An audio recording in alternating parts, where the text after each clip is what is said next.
राष्ट्रवादी शरद पवार पक्षाचे नेते आणि आमदार जितेंद्र आव्हाड यांनी वादग्रस्त वक्तव्य केले। सनातन धर्मानं भारताला बर्बाद केलं असं विधान जितेंद्र आव्हाडांनी केलं। सनातन धर्मानं छत्रपती शिवाजी महाराजांचा राज्याभिषेक थांबवला, ज्योतिबा फुले आणि बाबासाहेब आंबेडकरांवरती अत्याचार केला असं वक्तव्य जितेंद्र आव्हाडांनी केलं। मी हिंदू धर्माला मानतो, मात्र मी सनातनी विचारांचा नाही असं आव्हाड म्हणाले।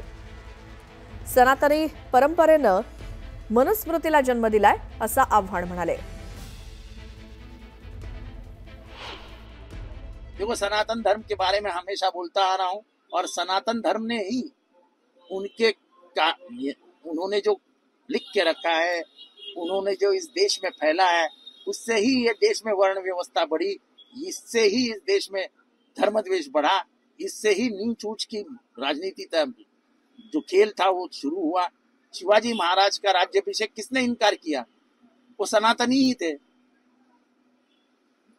शंभूराजे छत्रपति संभाजी राजे को सबसे बदनाम किसने किया? सनातनी थे। महात्मा फुले को मारने की कोशिश किसने की? सनातनी थे। व्यवस्था कोणामुळे आली भारतामध्ये?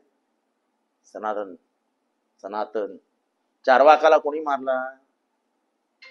बसवाचार्यांना कोणी मारलं? त्यांना आत्महत्याला कोणी प्रवृत्त केलं? ज्ञानेश्वर माऊलींना कोणी छळलं?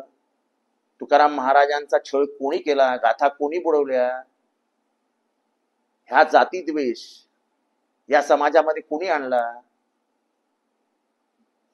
शिवाजी महाराजांना राज्याभिषेकापासून कोणी रोखलं? ते सगळे धनातन दहशतवादीच होते।